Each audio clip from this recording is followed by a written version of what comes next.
It looks like a bee. It flies like a bee. It even produces that familiar warning buzz. So when this yellow and black visitor suddenly appears beside you, your first instinct may be to wave it away, or worse, swat it. But take a closer look. This insect is completely harmless. It cannot sting you, it does not want to attack you, and it may be doing more for your garden than you realize. In fact, killing it out of fear could mean losing both a valuable pollinator and a natural form of pest control. So here is the challenge. Can you tell which insect you are looking at? Is it a bee, a wasp, or something else entirely? The answer is hiding in its eyes, its wings, and the remarkable way it hangs almost motionless in the air.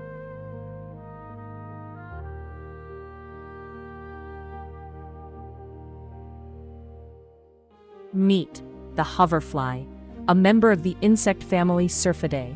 Many hoverflies are extraordinary bee or wasp lookalikes. They wear the same yellow and black warning colors, imitate the same buzzing flight, and can appear surprisingly convincing from a distance. But beneath the disguise, this is still a fly. It has no stinger, produces no venom, and has no physical way to sting you. Its only real defensive weapon is its appearance. This survival strategy is called Batesian mimicry. It happens when a harmless species imitates the warning signals of another species that predators have learned to fear. The hoverfly borrows the dangerous reputation of bees and wasps without possessing their defenses. To a hungry bird, those stripes may mean pain. To the hoverfly, they can mean survival. It is an elegant bluff, and one that fools human beings almost as easily as it fools predators.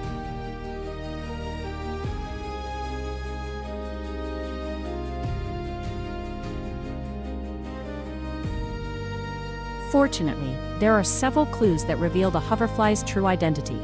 Start with the wings. Bees and wasps have two pairs of wings. Hoverflies, like other true flies, have only one functional pair. Then look at the head. Hoverflies often have enormous compound eyes that cover much of the face. Their antennae are usually much shorter than the long, clearly visible antennae of bees and wasps. The body can offer another clue. Although some species are hairy, many hoverflies appear smoother and less densely covered in fuzz than a typical bee. They also lack the narrow waist that makes many wasps so recognizable. But the greatest clue is hidden in the name. Hoverflies are masters of stationary flight. They can stop in midair, hold their position with astonishing precision, and then dart away in a new direction. If an insect looks as though it is hanging from an invisible thread, you are probably watching a hoverfly. For mimicry to work, predators must first learn a lesson. A bird that tries to eat a stinging insect may remember the experience. Over time, bright yellow and black patterns become a warning. This prey may be dangerous, painful, or simply not worth the risk. The hoverfly benefits from that association. It does not need to manufacture venom or carry a stinger. It only needs to resemble an insect that does. When a predator hesitates, even for a moment, the hoverfly gains time to escape. But this disguise creates an unfortunate problem. The same appearance that protects hoverflies from birds can put them in danger around people. We see the warning colors, hear the buzzing, and react before identifying the insect. A harmless garden ally is suddenly treated like a threat. That is why a few seconds of observation can matter. The large eyes, short antennae, single pair of wings, and controlled hovering flight tell a very different story from those alarming stripes. Adult hoverflies spend much of their lives visiting flowers. They feed on nectar for energy and consume pollen as an important source of nutrients.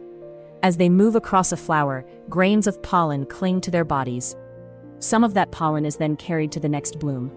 This makes hoverflies important pollinators. Bees receive most of the attention, but hoverflies form one of the other major groups of flower-visiting insects. They visit wild plants, garden flowers, and many crops. Their value becomes especially clear in places or conditions where bee activity is limited. Different hoverfly species are active in different habitats and may visit flowers that other pollinators overlook. Together, they make the pollination network more diverse and resilient. So the striped insect hovering above your flowers is not simply pretending to be a bee. It may also be performing some of the same essential work, quietly carrying the future of plants from one flower to another. But the greatest surprise may be hiding underneath the leaves. Hoverfly larvae look nothing like the elegant adults. Many are small, soft-bodied, legless creatures that are easy to miss among stems and foliage. And the larvae of many common garden species are predators.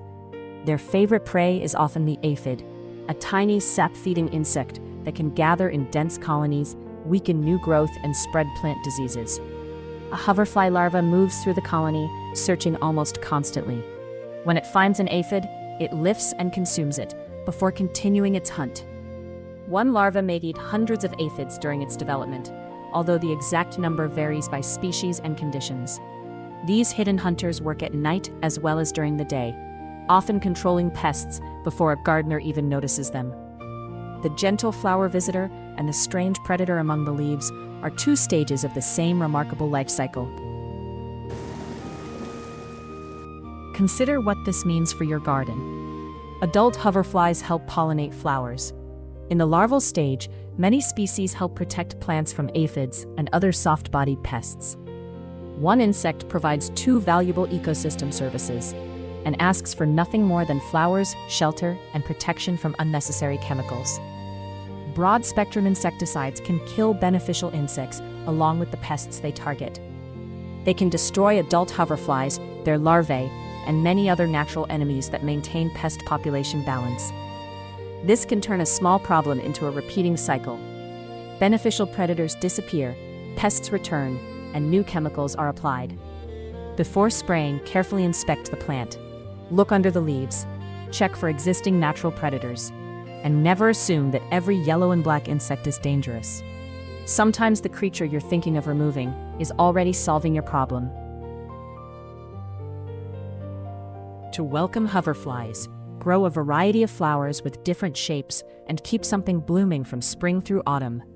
Open flowers and clustered blooms offer easy access to nectar and pollen. Avoid unnecessary insecticides, especially when plants are flowering. Leave a small natural corner with stems, leaves, grasses, and undisturbed shelter. Most importantly, pause before you react. Look at the insect's eyes, antennae, wings, and flight. Identification should come before fear. Sometimes the most dangerous-looking creature in the yard is actually an unarmed ally. But next time, we will meet a plant that people deliberately destroy. Those small purple weeds may be vital food plants for butterfly caterpillars. Pull them all, and a butterfly's future can end before it ever grows wings. Never pull these purple weeds. A butterfly's entire future may depend on them.